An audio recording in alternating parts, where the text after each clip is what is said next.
Karena di saat hari kiamat seluruh makhluk Allah subhanahu wa ta'ala, seluruh manusia, bahkan bangsa jin, semuanya berdiri habis dibangkit oleh Allah subhanahu wa ta'ala. Semuanya berdiri di hadapan Allah menunggu hisab dimulai lebih dari 50.000 tahun.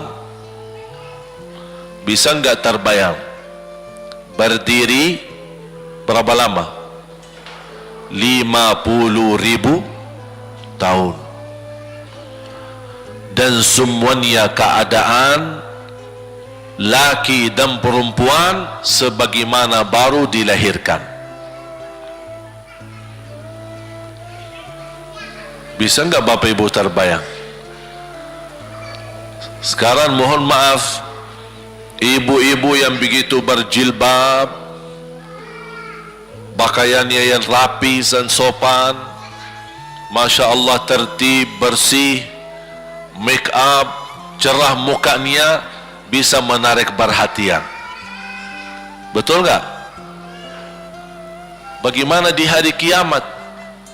Semuanya di satu tempat, disamakan, laki sama perempuan campur, dan semuanya dalam keadaan sebagaimana baru dilahirkan, tidak berpakaian apa-apa.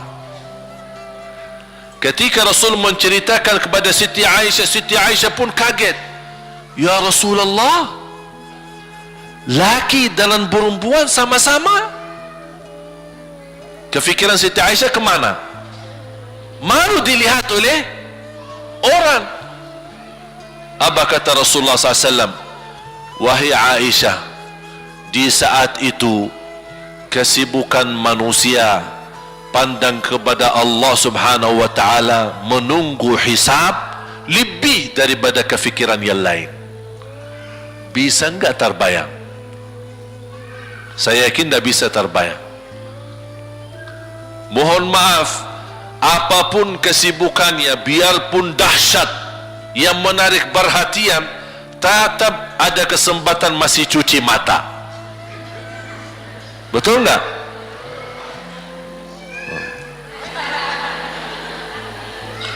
Tapi kalau di hari kiamat beda keadaannya.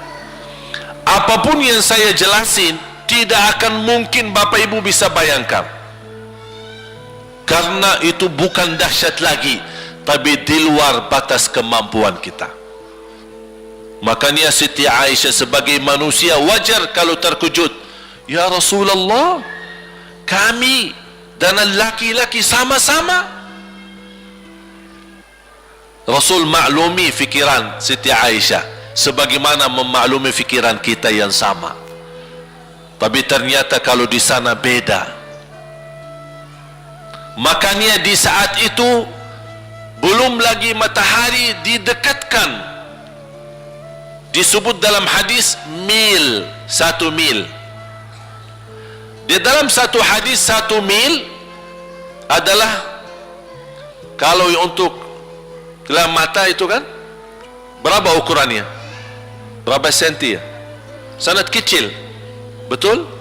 Kalau dalam bahasa Arab itu namanya mil. Berarti ukuran nanti di hari kiamat kita berdiri 50.000 tahun dan mataharinya dekat seperti ini. Di riwayat mil bukan yang itu maksud, tapi adalah ukuran perjalanan 1 mil. Kira-kira 1 mil cukup jauh? Sama, kurang lebih berapa kilo? 1,5 kilo? Ya, kurang lebih 1,5 kilo. Sekarang jutaan kilometer kita merasa panas. Sudah ada AC, sudah ada kipas, sudah ada ujang, sudah ada ini, tapi merasa begitu panasnya. Itu jutaan kilometer. Bagaimana kalau 1,5 kilo?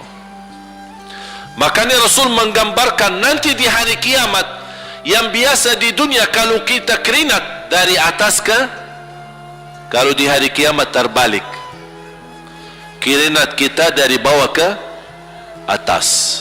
Ini tergantung dosa kita. Kata Rasulullah, ada yang keringatnya sampai ke mata kaki, ada yang sampai ke lutut, ada yang sampai ke paha, ada yang sampai ke perutnya, ada yang sampai ke dadahnya, ada yang sampai ke lehernya, bahkan ada yang sampai merasa sudah sesak nafas, ingin melamatkan diri supaya tidak tenggelam di dalam keringatnya sendiri. Dalam keadaan itu 50.000 tahun. Di situ manusia sudah merasa gelisah, sudah cukup merasa tersiksa. Semua larinya, penolong siapa yang bisa menolong kita? Kita minta tolong kepada siapa yang bisa menyampaikan hajat kita kepada Allah supaya mulai hisab? Karena sudah kita tidak kuat lagi. Semuanya larinya kepada Nabi, Nabi Adam, Nabi Ibrahim, Nabi Nuh, Nabi Musa, Nabi Isa. Semuanya jawab yang sama, nafsi nafsi, Allahumma sallim sallim. Ya Allah, selamatkan diriku sendiri. Tak ada yang urus anak, isteri, suami, keluarga, apalagi manusia lain. Sama keluarganya saja dia lari. Tak ada, nafsi nafsi, diri sendiri. Ya Allah, selamatkan diri sendiri. Ya Allah, selamatkan diri sendiri. Ya Allah, selamatkan. Nabi Adam jawab begitu. Suruh, barangkali Nabi Nuh bisa bantu kalian. Datang kepada Nabi Nuh, nafsi nafsi, Allahumma sallim sallim. Datang kepada Nabi Musa, nafsi nafsi, Allahumma sallim sallim. Datang ke Nabi Isa, nafsi nafsi, Allahumma sallim sallim. Sampai terakhir Nabi Isa berkata, ada satu, saya rasa dan yakin dialah yang bisa memberi bantuan. Dia tunjukkan, itu dia, namanya Muhammad sallallahu alaihi wasallam. Bayangkan, semua manusia ini aja sekarang yang masih hidup berapa miliar, kita tidak bisa dihitung berapa jumlah penduduk bumi. Bayangkan dengan umat terdahulu, semua dikumpulkan dan semua menarah satu arah kepada Nabi Muhammad, minta tolong. Ya Rasulullah, ya Muhammad, ya Habiballah, tolong syafaatkan. Barangkali dengan bantuanmu, doamu, syafaatmu, bisa ini mulai dihisab supaya terselesai siksa yang kita hadapi. Begitu mereka datang, apa jawab Rasulullah SAW? Allahumma sallim sallim, ummati ummati. Ya Allah, selamatkan umatku umatku. Fikirannya umatnya, bukan istrinya, bukan anaknya, bukan orang tuanya, bukan siap, umatnya. Umatnya dia fikirkan. Kemudian dia sujud di hadapan Allah Subhanahu wa ta'ala. Kata Rasulullah, di saat itu aku bersujud, Allah gerakkan lidahku untuk memuji Allah dengan kata-kata pujian yang tidak pernah makhluk pun sebelumnya sebutkan pujian itu. Artinya pujian yang Allah anugerahkan untuk Nabi Muhammad, sebelumnya tidak ada satu makhluk pun yang bisa mengucapkan, hanya Nabi Muhammad, dan hanya di saat dia sujud di hadapan Allah di hari kiamat. Allah biarkan beberapa lama, habis itu Allah berkata, ya Muhammad, irfa' ra'sak wasal tu'ta washfa' tushaffa'. Ya Muhammad, angkatlah kepalamu dan silahkan minta apapun, aku berikan. Silahkan beri syafaat kepada siapapun, aku terima syafaatmu. Langsung dia berkata, ya Allah, kasihan manusia, mohon segera dihisab. Baru mulai dihisab, turun kitab-kitab. Ada yang mengambil kitabnya dengan tangan yang kanan, itulah bahagia. Ada yang mengambil kitabnya dengan tangan kiri. Dia berusaha sembunyikan tangan kirinya karena dia malu kalau kitabnya diterima dengan tangan kiri. Dia sembunyikan tangannya yang kiri ke belakang, larinya buku amalannya ke belakang dan langsung nempel di tangannya. Tak ada yang bisa lari di hari itu. Semua amalan, buku amalannya dibuka oleh Allah, dan akan Allah mulai menghisabkan kita satu persatu. Tak ada kelompok-kelompok, tak ada bendera, tak ada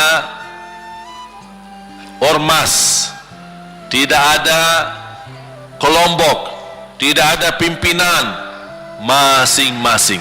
Benderanya kita apa? Buku amal.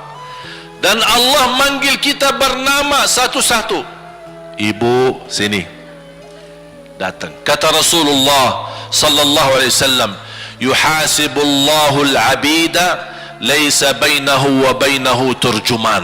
Allah akan hisab hamba-hambanya satu demi satu, bersatu-bersatu, dan tidak ada penerjemah.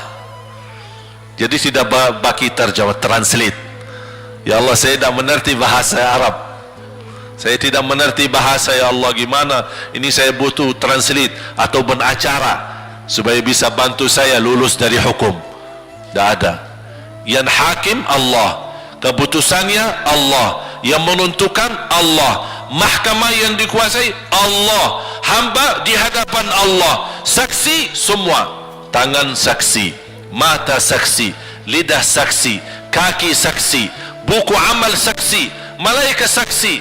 Bagaimana kita mau lari? Ditanya oleh Allah, hei hambaku, ingat enggak di malam itu, di tempat itu, kamu berlakukan dosa itu? Seorang hamba yang masih memiliki iman, dia merasa dan ingat, dan dia merasa malu, dia tunduk kepalanya. Kata Allah, malu ya, malu, tunduk, ya malu ya Allah, malu, malu. Dan subhanallah, tanda rahmat Allah, ketika Allah bertanya dengan kita, tak ada orang lain yang bisa lihat. Supaya apa? Supaya hisab kita di antara kita sama Allah tidak terbocor kepada orang lain, supaya tidak malu sama orang lain. Allahu Akbar. Habis kita sudah raku diri, ya Allah, saya ingat dan saya rasa salah dan saya malu. Apa kata Allah? Waktu itu kamu lakukan dosa itu, aku tutupi, aku tutupi.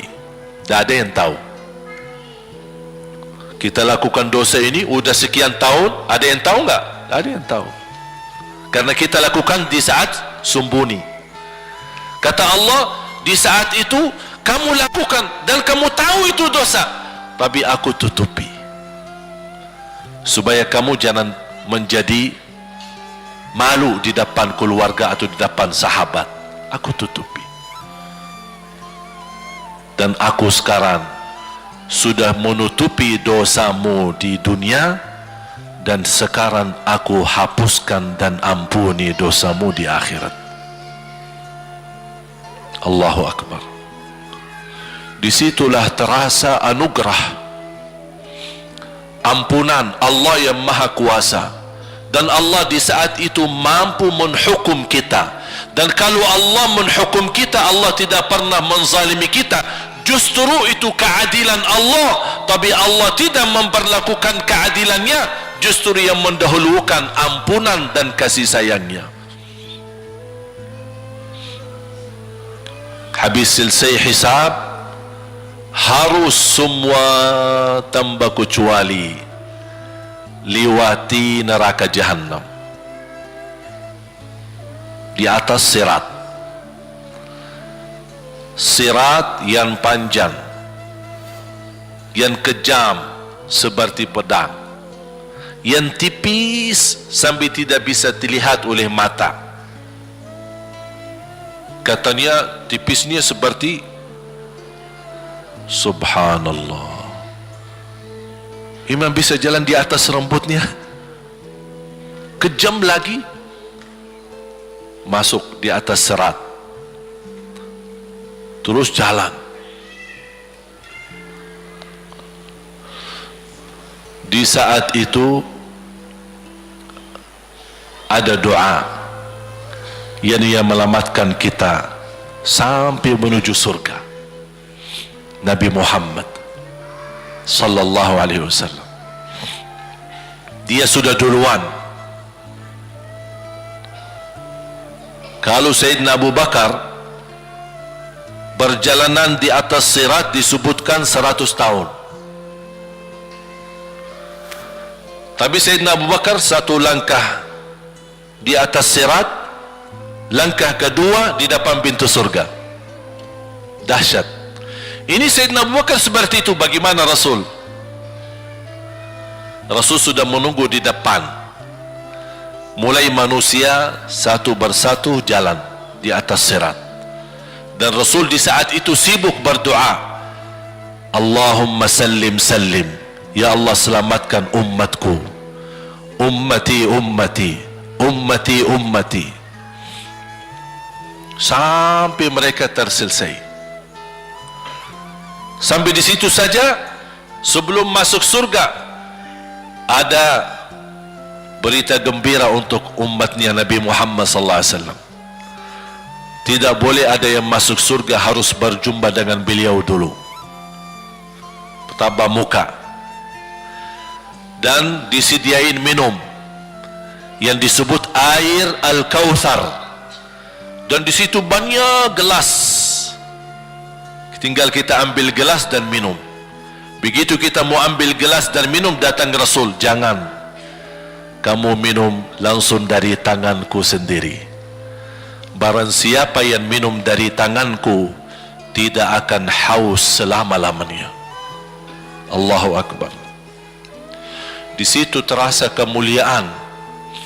Begitu kebahagiaan kita bertemu dengan Nabi Muhammad dan bisa langsung minum dari tangan Nabi Muhammad sallallahu alaihi wasallam.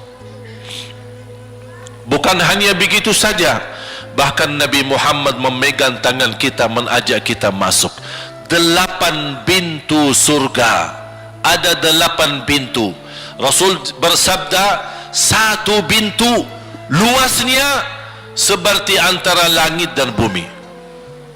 Satu pintu antara langit dan bumi luasnya. Dan kata Rasulullah, di saat itu akan manusia gesa-gesaan untuk masuk surga. Itu tanda apa? Banyak yang akan masuk. Mudah-mudahan kita terhitung dari yang banyak. Begitu ahli surga masuk, kira-kira Rasul berhenti? Ahli surga sudah masuk, sudah aman? Tidak. Rasul balik lagi, keluar dan menuju dari langkah sirat yang pertama, melihat ada enggak ternyata ada di antara umatnya yang tersisa, yang dosanya terlalu banyak, gesa-gesaan di jalan, merangkak di jalan sampai jatuh di dalam neraka. Rasul mana mereka? Masuk ke neraka. Kata Allah subhanahu wa ta'ala melihat keadaan Nabi Muhammad SAW, apa yang dibutuhkan lagi? Kata Rasul, ya Allah, saya tidak akan puas masuk surga sampai hamba-hambamu yang ada di neraka, umatku, diselamatkan. Allah subhanahu wa ta'ala mengizinkan Nabi Muhammad keluarkan dari neraka. Dia keluarkan. Sudah cukup ya Nabi Muhammad? Tidak cukup ya Allah, masih ada lagi. Diambil lagi, dikeluarkan, diambil lagi, dikeluarkan. Artinya dari umat Nabi Muhammad yang masih banyak dosanya, yang masih banyak kelewatannya sama Rasulullah, yang tidak pantas memberi kemuliaan kepada Rasulullah SAW, dapat pula syafaatnya Nabi Muhammad. Yang tidak pernah memberi tanda sayang dan cinta kepada Rasul, dapat rasa sayang dan cinta Nabi Muhammad SAW. Sambil kata malaikat Jibril, demi Allah saya melihat Nabi Muhammad mengambil manusia dari neraka Jahannam, diselamatkan dari siksa dan membawa mereka ke surga. Kata malaikat Jibril, sambil aku kira tidak ada lagi yang tersisa di neraka Jahannam, saking banyaknya yang dikeluarkan oleh Rasul. Itu syafaat Rasul sallallahu alaihi wasallam.